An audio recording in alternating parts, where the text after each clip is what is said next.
যখন আমি কোডটাকে অ্যাপ্লাই করলাম 2-3 সেকেন্ডের ভিতরে ওয়েবসাইটটি ভ্যানিশ হয়ে গেল, একটা রেড মার্ক চিহ্ন দেখা গেল, জাস্ট লেখা আছে প্লিজ পে ইউর ডেভেলপার।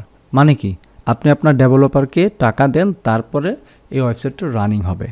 এখন ওয়েবসাইটের যে তথ্যগুলো আছে আমরা জাস্ট এটাকে মুছে দেব। এটা করতে হলে আমাদেরকে সিম্পল কিছু কাজ করতেই হবে। ফার্স্ট অফ অল আমাদের যে কাজটা করতে হবে, আমরা আমাদের ওয়ার্ডপ্রেস যেখানে তৈরি করি অর্থাৎ যে কোনো পেজেই থাকি, এটা কোনো নির্দিষ্ট কোনো নিয়ম নাই আমাকে হোম পেজেই থাকতে হবে অথবা কোনো ব্যানার পেজে থাকতে হবে, কোনো পেজে থাকতে হবে সেটা কোনো মুখ্য বিষয় না। মুখ্য বিষয় হচ্ছে জাস্ট আমরা ওয়েবসাইটটাকে ভ্যানিশ করে দেব। তো এর জন্য আমরা যে কোনো একটা সেক্টরে এসে আমরা একটা এখান থেকে রুবিক্স কিউব থেকে HTML যে এলিমেন্টটা আছে সেই এলিমেন্টটা নিব, নেওয়ার পর যে কোনো একটা জায়গায় জাস্ট বসায় দিব। আমরা এটা জানি HTML কোথায় বসাইতে হয়, জাস্ট এখানে দিলাম। অথবা আমরা যদি চেঞ্জ করে চাই অন্য কোনো জায়গা, বা আমরা ওয়েবসাইটের সর্বশেষ নিচে দিচ্ছি, ওকে, এখানে জাস্ট লিখব HTML। তো এখানে আসার পর আমরা যে কাজটা করব, আমরা সিম্পল কোডটা জাস্ট এটার উপর ছাড়বো, ওকে, আমরা এটার উপর ছাড়বো, যে কোনো একটা জায়গায় নিব, নেওয়ার পরে এখানে জাস্ট কোডটা আমরা অ্যাপ্লাই করে দিব। অ্যাপ্লাই করে দেওয়ার 2 মিনিটও লাগবে না, দেখো ওয়েবসাইটটা রান। কি বললো, প্লিজ পে ইউর ডেভেলপার, মানে তুমি তোমার ডেভেলপারকে পেমেন্ট করো, তাহলেই তোমার ওয়েবসাইটটা চলবে, না হলে চলবে না।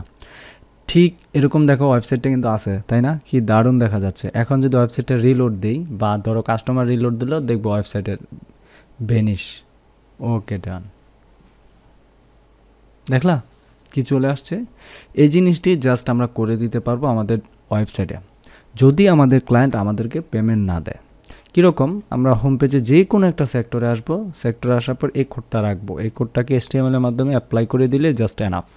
তো ব্যাকগ্রাউন্ডের কালার, এই লেখাগুলা, এটা সেটা, এটা তোমরা চেঞ্জ করতে পারবা, কারণ HTML কোড থেকে এগুলো অ্যাজ ইট ইজ করা যায়, ওকে। সো আমরা যাব হোম পেজে। আমাদের হোম পেজটা কোথায়? আমরা তো এখানে গ্লোবালে HTML দেখতেই পাচ্ছি না কোনো কিছু। যদি দেখতেই না পাই তাহলে কোথায় গিয়ে কী করব বলো তো? এখানে কিন্তু আমরা দেখতে পাচ্ছি না, এই যেরকম আমরা দেখতে পাচ্ছি না বা দেখতে পাচ্ছি। সো এই লেখাগুলো আমরা কোথায় দিব? দেখো এখন কিন্তু এটা চেঞ্জ করার কোনো রাস্তা নাই।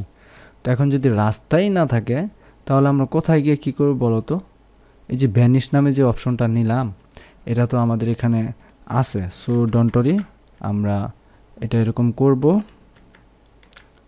আমরা প্লিজ পে ইউর ডেভেলপার, এই অপশনটা চলে আসছে, ঠিক আছে, ডান, আমরা করলাম। তো এখন HTML যে লেখাটা আমরা আসলো, বা আমাদের এই যে দেখো এই অপশন থেকে আমাদের কোথায় আসলো? নেভিগেটরে। আমরা কিন্তু কোডটা এখন এডিট করার অপশন পাচ্ছি না, তাই না? নেভিগেটরে আসার পর সবার নিচে দেখো আমাদের এখানে অপশন আছে, হিরো সেকশন আছে, ফিল টু টেস্ট আছে, তাই না? দেখো এই যে সেকশন আছে, সেকশনে সবার নিচে HTML একটা কোড আছে। এখানে কিন্তু HTML কোডটা এখানে ছিল। তারপর নিচে গিয়ে দেখো হেডিং, তারপরে দেখো এটা নিচে গিয়ে দেখো হেডিং। তো বলো তো HTML কোডটা কোথায় অ্যাকচুয়ালি? আমরা তো ওয়েবসাইটে কোডটাই হারাই ফেলছি, তাই না?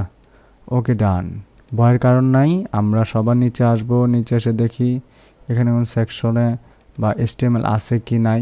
যদি না পাই তাহলে সেক্ষেত্রে ভয়ের কোনো কারণ নাই, আমরা সিম্পলভাবে খুঁজে বের করে ফেলবো, ওকে। সো HTML নামে যেখানে যেখানে কোড আছে সেখানে আমরা জাস্ট আমাদের চোখগুলো বোলাইলে আমরা পেয়ে যাব। দেখো আমরা দেখি কোথায় কোথায় HTML আছে, টেক্সট আছে, হেডার আছে, ইমেজ আছে, প্রত্যেকটা এখানে তারা কিন্তু দিয়ে দিছে, তাই না? আমরা অ্যাজ ইট ইজ পেয়ে যাচ্ছি, তাই না? তাহলে একেবারেই যদি না পাই তাহলে আমরা কি করব? হোম পেজ তো অবশ্যই আমরা শো আপ করতে পারবো। এখানে এসে জাস্ট একটা রিলোড দেব, ওকে। রিলোড দেওয়ার পর আমরা সবার নিচে যাব যেখানে কোডটা রেখেছিলাম। দেখো এখানে কিন্তু কোডটা নাই অ্যাকচুয়ালি। এখন ধরো আমরা আবার HTML সেই লেখাটা দিলাম, HTML কোডটা জাস্ট এখানে বসাইলাম যে কোনো একটা জায়গায়। এখানে এসে জাস্ট কোডটা অ্যাপ্লাই করে দিলাম। অ্যাপ্লাই করে দেওয়ার পরে আমরা মোটামুটি যতটুকু করলাম আপডেট দিলাম, রাইট? এখন আপডেট দেওয়ার পর আমাদের এখানে কোডগুলোকে চেঞ্জ করে দিতে হবে। আমরা যদি একটু খেয়াল করে দেখি তাহলে দেখো এখানে ভ্যানিশিং ডেট YM ডেট রয়েছে। মানে কি? মানে হচ্ছে প্রথমে এই তারিখটার দিকে আমরা খেয়াল করব। তারিখটা হচ্ছে প্রথমে বছর, তারপরে হচ্ছে মাস, তারপর হচ্ছে কি দিন। আজকে কত তারিখ? আজকে হচ্ছে 2023 সালের 10 মাস 29 তারিখ। এখন যদি আমি দিই 2023 সালের 9 মাস 10 মাস, আজকে 29 তো 29 না, আমরা 28 তারিখ দিই। ওকে, 28 তারিখ দিলাম, 28 তারিখ। এখন দিয়ে যদি আমি আপডেট দিই, দেখবো ওয়েবসাইট ভ্যানিশ হয়ে গেছে। ওকে, ডান, ওয়েবসাইট এরকম আসছে। এখন যদি আমি এখান থেকে তারিখ তুলে দিই বা কোনো ডেটই না দিই, লাইক ডেট দিলাম না, এখন আপডেট দিই, এখন এসে আমি ওয়েবসাইটটাকে আপডেট দিই, দেখি তো ওয়েবসাইটটা ভ্যানিশ হয় কি না। না, ভ্যানিশ হবে না, কারণ আমাদের যে প্রোগ্রামিং কোডটা আছে না, এই কোডটাতে কিন্তু আমরা ভ্যানিশিং ডেটটা দেই নাই। সো ডন্ট ওয়ারি, ভয়ের কোনো কারণ নাই। এখন আপাতত ওয়েবসাইটটা ঠিক আছে। এখানে এসে যখন আমরা কোডটা বসাবো, আমাদের তারিখটা আমরা জাস্ট এখানে দিব, অ্যাপ্লাই করব, আপডেট দিব। দেখো ওয়েবসাইটটাতে রিলোড দিব, এই তো 2-3 সেকেন্ডের ভিতরে ওয়েবসাইট ভ্যানিশ দেখতে পাবো, জাস্ট লোড হয়ে গেছে। তো এরকম যদি পেমেন্ট না দেয় আমরা এটা করব। এখন আমরা কখন করব এটা কিন্তু বোঝার বিষয়। মানে হচ্ছে, ধরো আজকে 29 তারিখ, আজকে তুমি তাকে বা তোমার ক্লায়েন্টকে ওয়েবসাইটের ইনফরমেশন বা অ্যাক্সেস দিয়ে দিছো, বাট সে কী করলো, তোমার টাকা দিচ্ছে না, সে তোমার টাকা দিচ্ছে না, বা বলতেছে আজকে না কালকে, কালকে না পরশু, এরকম অনেক কথা বলে।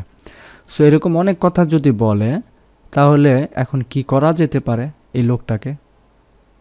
আইডিয়া তো করাই যায়, তাই না? হ্যাঁ, এই জন্য ওয়েবসাইটে সবার শেষে এই কোডগুলো তো সে আর আপাত দৃষ্টিতে দেখবে না, এগুলো হয়তো সে এডিট করবে, এই করবে, সেই করবে, কিন্তু এই কোডটা তো সে বুঝতে চাইবে না বা পড়তেও চাইবে না। এটা যদি এখানে রাখলাম, বাট আমরা যদি আরও ভিতরে রাখি, এখানে না রেখে যদি ধরো এই কোডটা আমরা HTML এর কোডটা, HTML যেই আমাদের এলিমেন্ট আছে, এলিমেন্টটা যে কোনো একটা জায়গায় ছোট্ট করে রাখি, লাইক এই দিকে রাখি, এইখানে এসে ছোট্ট করে রাখি।